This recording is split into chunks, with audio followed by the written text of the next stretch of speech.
Bonjour messieurs, dames. Avant d'évoquer les risques électriques sur un bloc d'alimentation, je me dois de revenir sur les principales causes d'accidents d'origine électrique. Normalement on apprend ça en première année électrotechnique, mais je vais être obligé de revenir dessus parce qu'apparemment, ou il y en a qui n'ont pas compris, ou bon. Alors, les risques. Le premier risque, un mauvais état des isolants. Et l'isolant qui isole le câble que vous utilisez.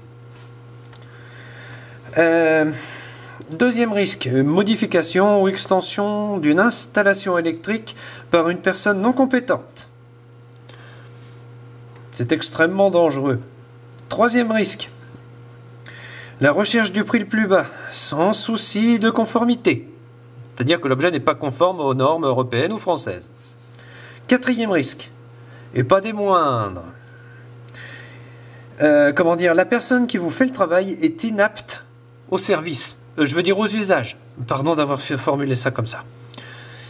Et là, les beaux parleurs, ils auront beau parler, l'accidentologie reste. Donc faites très attention aux qualifications. Mais croyez-moi sur parole, hein. Par moment, vaut mieux se renseigner.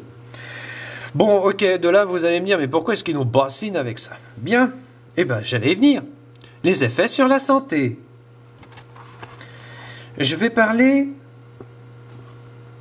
en milliampères. Parce que les gens se plantent beaucoup avec les MA. Ils pensent à mégavolt. Alors, bien sûr, la traduction en volt suit. À 0,5 MA, ce qui nous fait 0,0005 volts. On a une perception cutanée. Ça grésille. Bon, moi, ça me semble assez marrant quand ça grésille, mais ça démontre quand même qu'il y a un problème sur le câble d'isolation. Hein. À 5 MA, ce qui nous fait 0,005 volts. Secousse électrique. Rien ne vaut une bonne secousse pour se réveiller le matin. Mais pas avec ça, hein, je précise. Hein. 25 MA, ce qui nous fait 0,025 volts. On a une tétanisation des muscles respiratoires. Une asphyxie au-delà de 3 minutes. C'est parfaitement capable de vous tuer. Et ça fait très très mal, vous pouvez me croire. Bien, maintenant, 40 MA, soit 0,04 volts. Eh bien, pendant 5 secondes, fibrillation ventriculaire.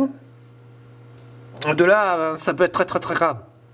L'électricité peut créer de graves dommages au niveau des poumons. Et tous les organes qu'elle rencontre d'ailleurs. Bien, la suite. Je ne vais pas me perdre en conjecture non plus, je vais essayer de ne pas vous bassiner. À 50 MA, je rappelle que je parle en milliampères.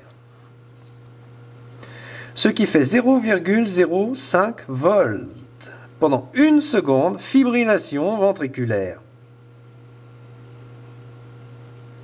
Ça se suit, à part que le temps est beaucoup plus court.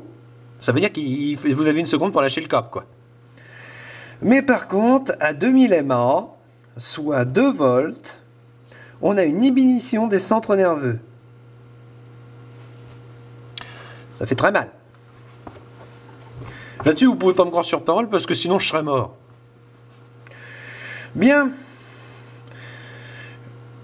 Que dire de tout ça? Ne faites pas d'erreur. S'il vous plaît, n'écoutez pas celui qui croit savoir et qui en réalité est ignorant de ce domaine. Donc la suite, d'une manière générale, le courant suit le chemin le plus court, entre le point d'entrée et le point de sortie du corps. Bon, ça semble assez classique. Donc j'y ai ajouté ma petite touche perso à ça. Il peut donc endommager tous les organes qui se trouvent sur son passage. C'est très grave. Et vous allez comprendre pourquoi par la suite. Bien, il faut comprendre que les incendies, 20% des incendies seraient d'origine électrique. Les principales causes sont l'échauffement des câbles dû à une surcharge ou une ventilation insuffisante ou à une isolation défectueuse. C'est ce que j'expliquais au début, tout ça. Bien sûr, il y a une suite. Le court-circuit entraîne un arc électrique. C'est quasiment, comment dire, instantané. Bien, la suite. Un défaut d'isolement conduit à une circulation anormale du courant entre le récepteur et la masse. Ou entre le récepteur et la Terre. Or, c'est vous la Terre au moment où vous touchez le boîtier. Adieu Berthe. Bien. Ce qui suit est à mes yeux très important. Sur les contacts défectueux, c'est les connexions mal serrées ou qui se dioxydent avec le temps, parce qu'il y a une rouille qui se forme. Ça entraîne une résistance anormale et un échauffement. Là, l'arc électrique, vous l'avez. Alors, il faut savoir que dans les connecteurs pour ordinateur, vous avez des petites pins. Je vais appeler ça comme ça. Il faut que les pins soient bien serrés sur le support. Sinon, ça peut créer et engendrer un arc électrique, qui créera à tous les coups un feu électrique. Votre pièce en plastique deviendra fragile et cassera sous vos doigts. C'est très grave. Ça veut dire que on verra ça avec ce que je prépare ensuite. Donc je vais peut-être un peu vite, excusez-moi. Ensuite, nous avons la foudre qui peut être un risque majeur. Et bien sûr, une décharge électrostatique. Il y a un risque, je ne vais pas vous le cacher. Vous avez un pacemaker, vous vous branchez antistatique sur un ordinateur, vous reliez l'ordinateur au sol.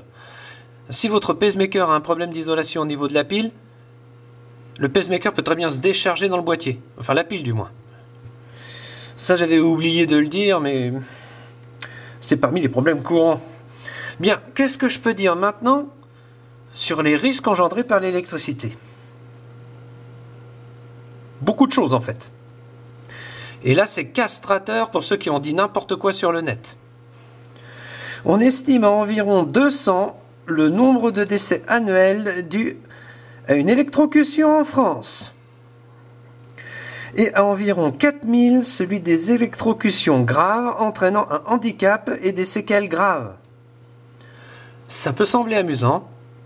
C'est amusant pour moi l'électricité, vu que j'aime m'en servir, mais c'est extrêmement dangereux. Bien, pour la suite, sur 250 000 incendies annuels, 80 000 seraient d'origine électrique. Ok. Donc, je viens d'essayer de vous expliquer pourquoi l'électricité c'est dangereux. Mais tout est dangereux. Si vous savez la manipuler, vous pouvez le faire. Si vous avez un doute, n'hésitez pas à aller dans des magasins pour même acheter votre matériel et amener-leur. À la limite, je ne sais pas s'ils peuvent le faire. Il y a des magasins comme la boutique informatique ou tout simplement le réparateur informatique près de chez vous qui peuvent se faire une joie de vous assembler votre matériel. En plus, la boutique informatique vend un excellent support, d'après ce que j'ai pu voir. Vend d'excellents supports, même s'ils sont assez rares. Bien,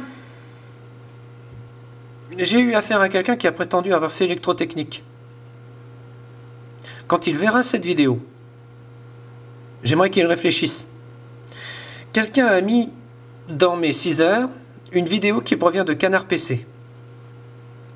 Le problème, c'est que Canard PC, d'après ce que j'ai pu comprendre, est une boîte de dialogue qui n'est en rien responsable des vidéos et des tutoriels qu'on met sur sa boîte.